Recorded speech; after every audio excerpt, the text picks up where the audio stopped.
c'est Le Passage du Diable, écrit par Anne Fine.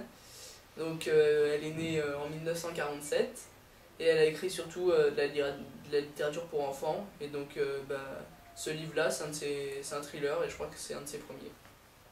Donc ce livre raconte l'histoire d'un garçon qui a été enfermé depuis son enfance par sa mère pour la protéger de dangers extérieurs qu'il n'a jamais connus.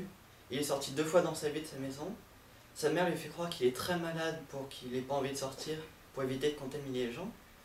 En fait, elle veut juste le protéger de son passé.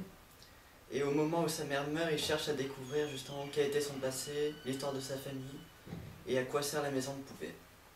Et il va se retrouver dans des situations évidemment tout à fait extraordinaires. Avec des gens inconnus, méconnus qui arrivent. Qui sont méchants.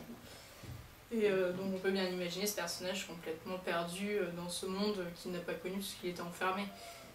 Donc il va, au fur et à mesure, il va apprendre les relations premières entre les autres personnes, une famille réellement. Et donc moi c'est quelque chose, le départ à la base, ça m'a pas mal touchée de faire, comme si c'était un enfant de 3 ans qui apprenait à marcher et qui découvrait pas à pas le monde qui l'entoure. Donc au départ il y a cet effet de surprise là. Et puis, tout pendant qu'il y a cette découverte, il y a plein d'indices, de petits points par-ci par-là qui nous amènent à comprendre ou à deviner la suite, mais sans vraiment la deviner, en ayant toujours une partie de suspense très bien filée en fait dans le livre. Et ouais, sincèrement, c'est un très bon livre. Il y a une espèce d'atmosphère, de truc qui nous prend comme s'il y avait une cage au bout d'un couloir et qu'on marchait, on ne pouvait pas l'atteindre. Au bout d'un moment, il y a une porte qui s'ouvre et puis en fait on la revoit plus et puis on la revoit et c'est quelque chose d'un couloir sinueux et très très bien fait. Moi j'ai beaucoup aimé ce truc, cette atmosphère. Donc pareil, j'ai vraiment aimé. Et pour reprendre sur la thèse de la porte, c'est comme s'il y avait plein de portes ouvertes tout le long et qu'il devait en choisir une, mais il ne sait pas laquelle. Et il farfouille, il cherche laquelle. Il en trouve quelques portes pour voir ce qu'il y a derrière, puis il les referme jusqu'à trouver la bonne enfin.